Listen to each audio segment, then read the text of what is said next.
How are you all feeling? Feeling great? Feeling tired? Yeah. The last non-lightning talk of the day.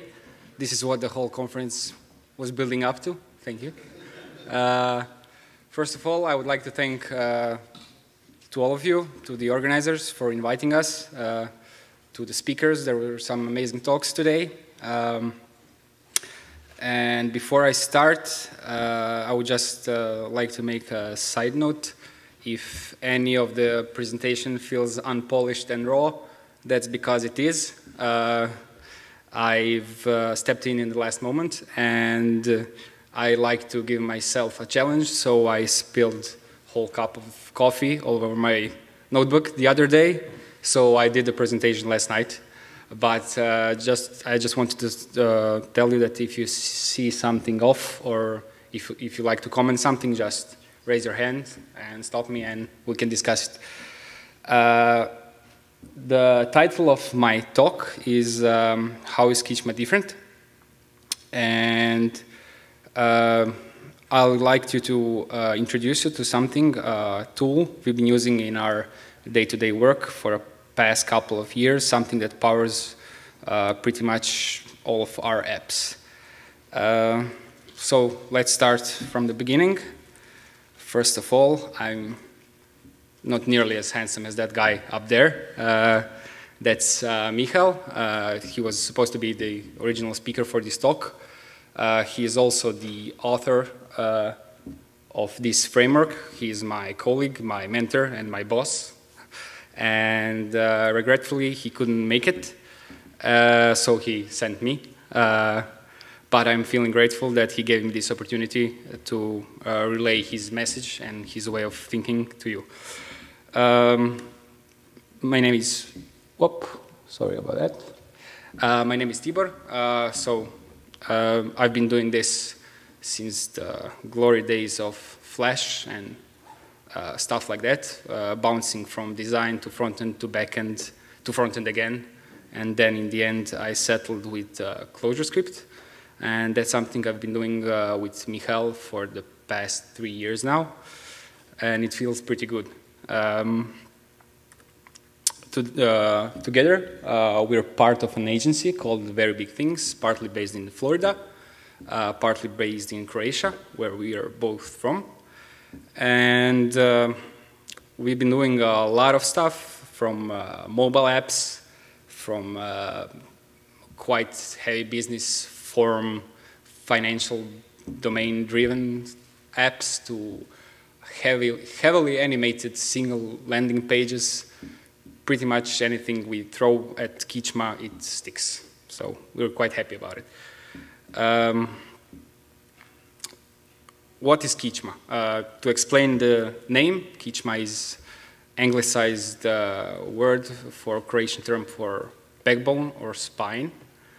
It's also a node to Spine.js and Backbone.js.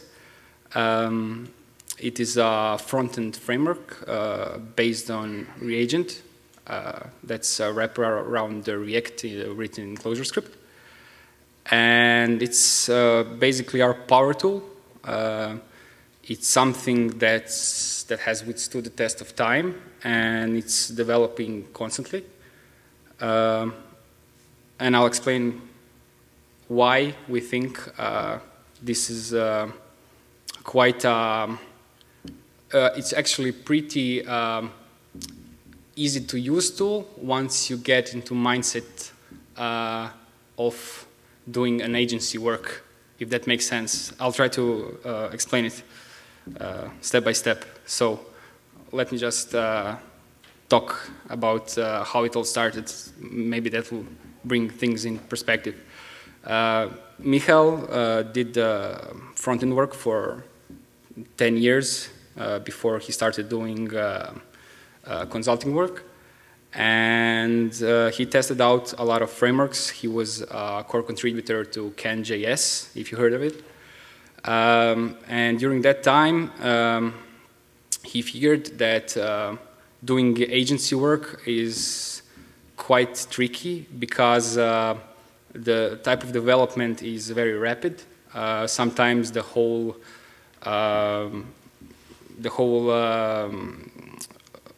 like the technical parts of app can change, like the whole stack can change overnight if client decides to introduce something new or remove something he doesn't like. Some UI decisions also maybe minimal from the designer's perspective can quite heavily influence logic or some parts of the app. And a lot of apps are usually developed simultaneously. And sometimes a few months or years pass by, and then client decides to put some new features back in. So it has to be quite unopinionated. It has to withstand the test of time. It has to be stable. And so the idea of Keechma was actually born out of necessity. But that being said, not all is dark and gloomy in the world of agency work. That gives us a specific opportunity, and that is most of the things we've done in Keechma and around Keechma were actually some ideas that were brought to life as client demands required them. Or better to say, as we met new challenges, we tried and tested new ideas, we evaluated them, and after a couple of apps or a couple of cycles of developing, we reiterated them, and once we found what works best, we then extracted those ideas and polished them, and we got a set of tools that we kept on using till this day, actually. The most important thing is that this is not like a proof of concept. It actually powers more than, actually I think it's more than 40 of our apps right now. And we've been using it for the last 3 years, basically on all front-end apps in our agency. The one thing I would like to point out is that usually only 1 to 2 people work on a single app. That's not a large number, and they usually do multiple apps in the meantime, so they have to switch from one app to another, from one logic to another pretty quickly. But with Keechma, we've been able to push things like an app written in only 6 months with huge tectonic shifts in backend logic, front-end logic, design-wise, client-wise, whatnot, in only 6 months. And we've been tackling a lot of new problems in the meantime, and we are developing tools as we go. So once we see, as I mentioned before, once we see that something works, we do like some helper functions or some parts of code that keep repeating itself. We publish them to our external library, which I will talk about later, or we put it in our set of tools like Toolbox. Actually, we call it Keechma Toolbox, so I'll mention that also. Before I go on, I would just like to mention that Keechma is based on Reagent, so it follows some of the similar principles like other frameworks you may have heard of. It extracted some ideas from Redux, from Relay, from OM, but it's specific in a certain way, which I'll be talking about. It's strictly unidirectional, and what I mean by that is that the data flows down. So components get the data; they don't care about anything else, and the data is being served to them from top level downwards. We use same principle of state as Redux. That's a single state atom and like reframe. And some of the reframe logic like subs, handlers, and concept of store is also being used here. How is Keechma different? We don't use globals. Apps keep their state internally. And by avoiding globals, we ensure that everything is explicit and available only if needed. That's pretty important because one of the reasons Michal wrote this was because in frameworks like Redux, a lot of the time you do like a go-to ping pong. You're trying to find out which event or state occurred from which component. And this, there are also some cascade loadings that can occur. And we avoid this we avoid this by doing a couple of simple but powerful things. Also, apps can be passed around. Each app can create its own sub-app, which has its own state. And apps are reified and they can be started and stopped at will. This is probably one of the first concepts that people either don't agree upon or don't get it or don't see why it's so important. But Keechma is very route-based, or better to say route-centric framework. And what I mean by that is if you take an address, some address like this, and you all probably have an opinion, or you all already probably know what this page should present. So it's this should be a page on which we can edit an article with ID number 1. And this is basically the whole core logic of Keechma. This is like a storage system for minimal representation of state. So we know that on this page we have to load article number 1 and we have to load some other things. But the important thing Keechma is trying to enforce is that route changes are treated like tectonic changes. So you can, when you switch to a new route, you can treat it like you pressed a refresh button. What that means that no matter if you come to a certain point, to a certain address by clicking all over the app or doing some flow, or if you just press refresh at some point, you'll be able to get the same data. What that does is one simple but important thing, and that is suddenly state and the concept of state becomes quite deterministic, and it's easier to reason about. You don't have anything like complex flows in your head which you have to keep and jump forward and backwards trying to figure out how did that number get there. Also, another important thing here is that routes are the things that are the main driving force of change in app. What I mean by change is they trigger something called controllers, which I will talk about in a moment. And so they are the top. They sit on top of a unidirectional foot change of data. So any data that's been given to components in the end, to the UI layer, starts from the URL. How do we do that? Okay, I jumped a little bit too fast, but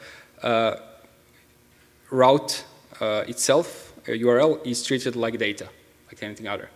So we transform it to data on boundaries of our app, and we already have some built-in routers, hash change, history, and memory routers, so we can use it in mobile or on client or on server side rendering. And what this allows us is to read small parts of URL, and then it behaves like any other data in the app state.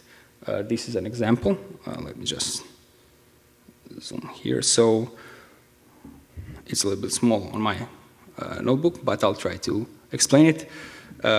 These are basically the two functions. We have URL to map and map to URL.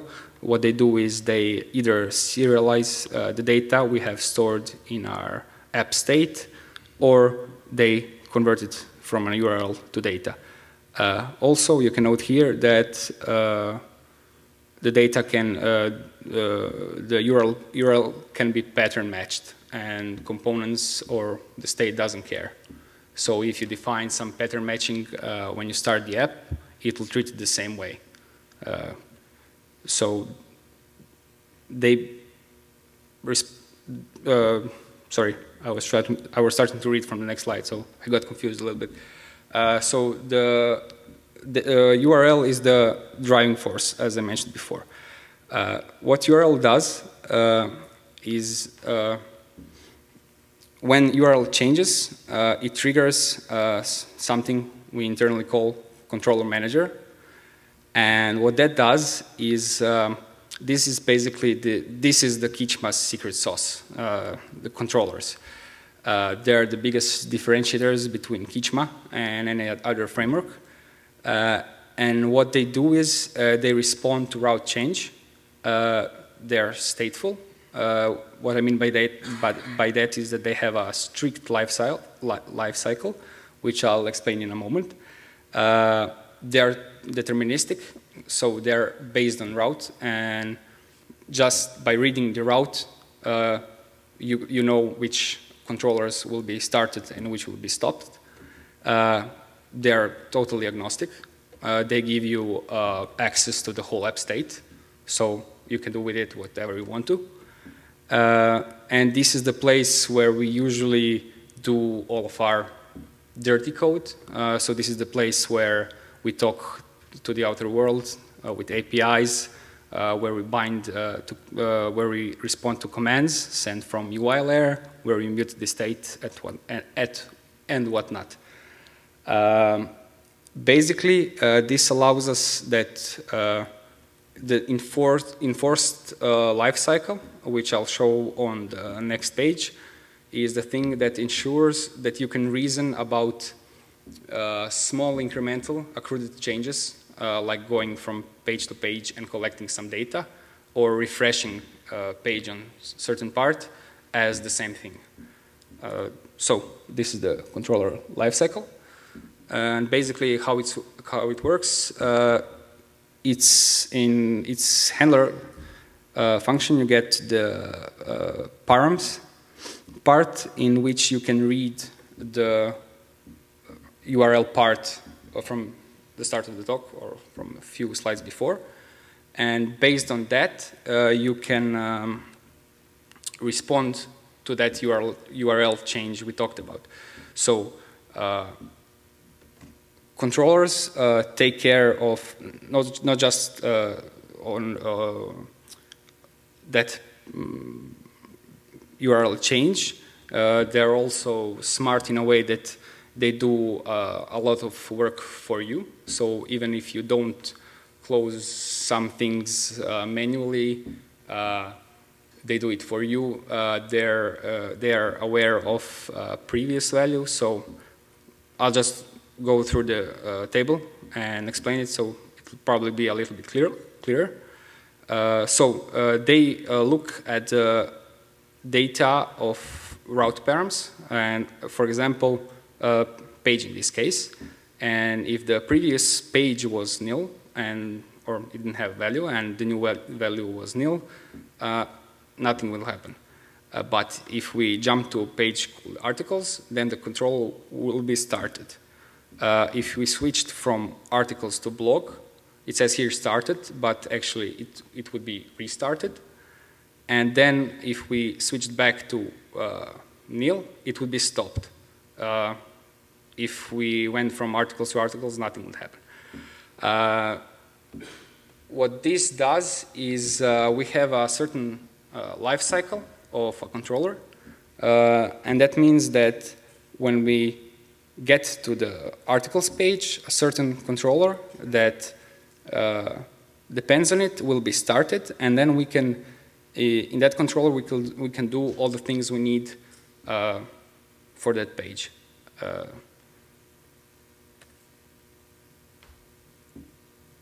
One note also, this is the place I already mentioned. This is the place where we can respond to events triggered from UI layer. Those are mostly some user actions, like toggle favorite or something like that, upvote comment. This is a place, commands are, like it says here, commands are sent to a controller on a topic, and they're sent to a specific controller, and one command is mapped to one handler. I'll show that in an example a little bit later. Usually, smaller number of commands is actually being sent in one app. Basically, only user actions, something else may have cause, may have can trigger command, but that's actually a small part. This allows us, instead of subscribing to event listeners, in this way we can only, components can only send commands, and then they don't care about anything else. They're given data, and there's no ping pong going back and forward, either with trying to look what happened in the code, or with some weird data that shows up in the middle of somewhere. I put this picture here just to show you that process. So when router changes, it starts the controller manager, which turns off or on controllers based on rules in that table. So if, let's say, URL was a minimal representation of state, that is passed to controller manager, and based on the controller it starts and stops, we get a full state.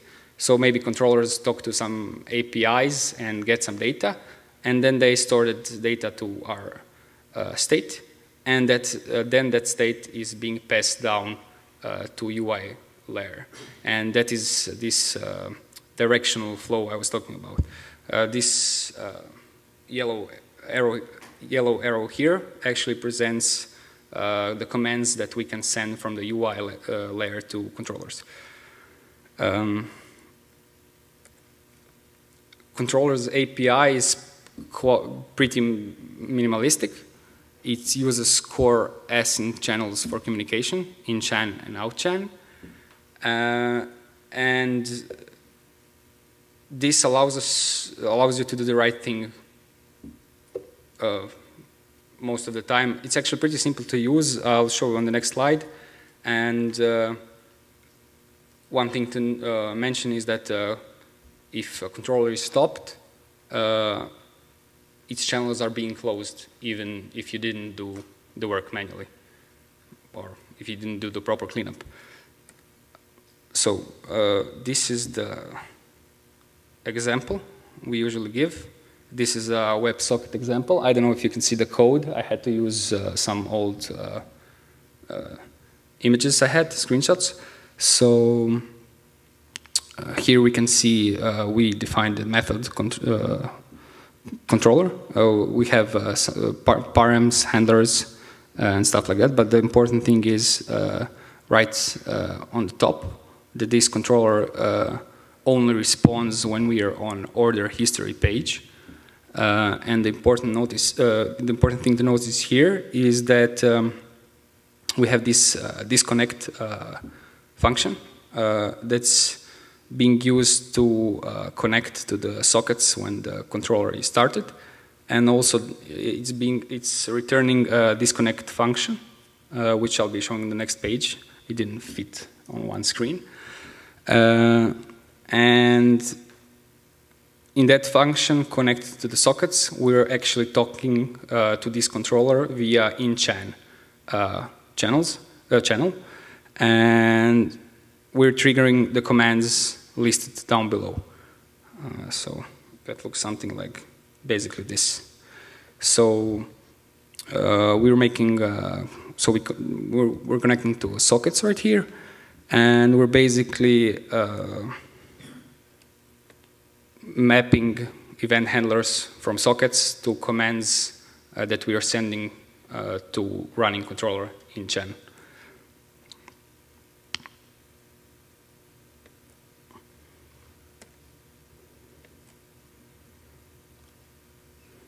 This is also another example which we use quite often in our mobile apps, and this is basically the same thing. Here we are trying to get the app's current state. So when you have an app on a mobile phone, when it's open, it's in the foreground. When you minimize it, it's in the background. So how this works is that once when the controller is started, controller parents have true, so the controller is always started. Once it's started, it updates the app state, and then it calls an event listener, and it updates the app state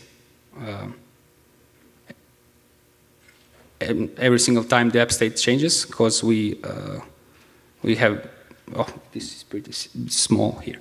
We have the current state in the let part. We have the current state, which is a React Native's way of getting current state, and we wrap this. We put this we connect it with the change handler. And the important thing is to notice that I didn't mention that before, but when we leave the socket example page, the controller is being stopped, and that means that we don't need to worry about any memory leaks. The Keechma controllers do that for us. Also, there was a broadcast function there, if anybody saw that. That's a specific way of sending commands from controller to other controllers, which you can also do if you need to. As I mentioned before, some of the parts, as Keechma is pretty agnostic in its way of handling things, some of the parts were quite repetitive, and we've tried to find a solution to wrap those parts of codes in something more usable in a day-to-day work. And so Keechma Toolbox came to be, and it's somewhat more opinionated, but it's basically Keechma on steroids. It's a set of tools that allows us to pretty rapidly develop app, and we can reuse it pretty much everywhere. And I'll just show you that. I'll show that in a second. But let me just mention. Okay, I'll start from here. So, yeah. First things that we noticed is that if we write pure controllers, that's something that's pretty tedious. A lot of stuff is happening at once, and it's not quite clear what's going on there. It's quite difficult to wrap your head around it once you do a couple of this. And a lot of things is going on here, so we're actually writing some meta status of is loading in the state. We're trying to get an AJAX request. We have some pure functions. We have some side effects. By side effects, I mean we're updating the state. And this was quite laborsome to write day in, day out. So we came up with pipelines, and that's something that allows us to model time and intent in a pretty clear way and pretty understandable way. They're built with promises based on Promesa core awesome library. And what they do, that's basically a macro that's a composition of 3 different types of functions. Functions that talk with the other world, that makes API requests, pure function, and side effects. And that looks basically like this. So the whole code from page before can be translated to something like this. And what this does is, if you go line by line, it basically does the same thing we need, but in an obvious order. And what this does is, so actually this is a pretty common pattern. On the first line, we're updating a state. We're saying that something is currently loading. We're going to pretend that this is a promise on the second line. So on the second line, we're getting something from the API. We're doing something with that value. We're unpacking it. And then on the fourth line, we're inserting that into the app state. And we have an error rescue block in case something goes wrong. Pipelines are basically promises, and each pipeline is transformed into a body block. Each pipeline's body block is transformed to a list of functions. Each function is actually a side effect or a processor. And the way this works is that each function, as it's a promise, it waits either to be rejected or responded, and then it passes its value to the next function. Value is bound to the command argument, if we have it, or to a return value of that previous functions. Side effects, like updating the database, can't affect value. And if we get a nil from a previous value, value stays the one before that. This actually, maybe this will make more sense when I show the example. And I would also like to mention that pipelines can be nested. They can be returned from other functions. They're a great extension point. They can be easily managed.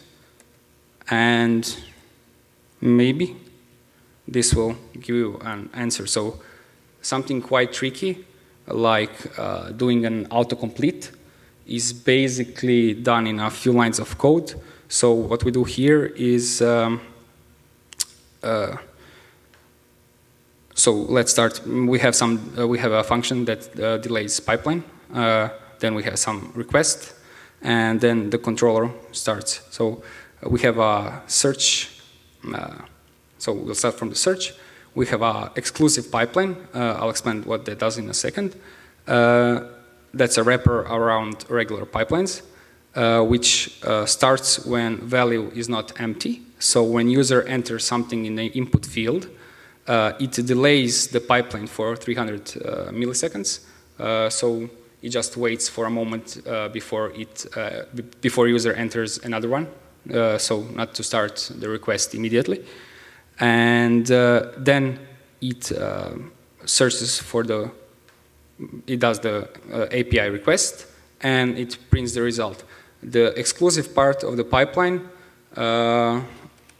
works in a way that if a user changes an input, in example, if he adds another letter, then the first call, the first pipeline that was called, will be ignored, and only the second one, and actually it will be cancelled. So this is a great way to ensure that only one request will be made to avoid cases in which maybe first promise gets in after the second one was made. Another problem we had was with data loading, because a lot of our apps are basically loading data from server, and that's controller's #1 task. And in start, we had a lot of controllers that were bound to a specific page, and that they did a lot of repetitive code, like loading pretty much the same things with different parameters. And we had a lot of boilerplate code we had like godlike controllers that were like 600 lines of code long or more. And we also had a problem with dependencies. What I mean by that is that usually in real-world apps, data can be quite tricky. What I mean by that is that you very rarely have a data source that stands on its own. Quite a good example is JVT. So he stands by itself. But then you have, for example, a current user that depends on JVT, because if you want to make a request, you have to put JVT in a header. So data is usually a direct cyclic graph, and that can be quite tricky to manage, especially when you don't know which data is stale and which one is fresh. So we had to reason about this, and we had to find a way around it. This can be somewhat helped by using the GraphQL, which we do, but it still has to be unopinionated to be used in real world. Quite a good, this is just an example. This is a real world app. When you log in, quite a lot of things needs to be loaded from the server, potentially everything. So we came up with dataloader, and dataloader is a way to centralize apps dependencies. They also use URL to implement simple and robust solution to apps data loading needs. They take care of invalidation of dependencies. They avoid sequential loading as much as possible. They keep collocation separate from render layer, which means that unlike relay and stuff like that, there is no potential for component to trigger some cascade request. I'll just give you a quick example of, this is one of our data sources mapped from one of our apps, and this can be quite tricky to keep in head. But with the use of dataloader, it transforms into something like this. And basically the simplest way to explain this is we have an access token dependency, which we store into key value map, and we have a schedules data source. I'm sorry. That depends on that access token. The main part of each data source are params and loader functions, and the way to reason about them is they work together in a way that params is a pure function that checks if that data source needs to be run. For example, it checks if we're on the right page and if we actually have that dependency. And if we do, that params function is the value from the params function is that passed to loader, which takes care of doing the API request and whatnot. The important thing here is to say is that with use of these two simple way of abstracting this problem, we practically covered pretty much of all needs we had. And while it's quite simple, it's actually quite useful. And basically, all of the loading we do in our app pretty much looks something like this. So we have one place that's separate from component UI level, that's being kept decoupled. And we have all the logic of loading all the data here. Yep. Okay, then I'll just say a few more stuff. This is just the beginning, actually. We have quite an extensive form library, which does quite a good job at form validations that responds to server actions. So it's something like stateful validation. We also have tasks. That's a way of doing if you need to update app state more than once before some action is being finished. We use that quite extensively for our animation library. And basically, there's a whole lot more we've been using, but it's quite difficult to explain in 40 minutes, so let me just wrap this up. Do you have any questions? Let's take one. Yeah, okay.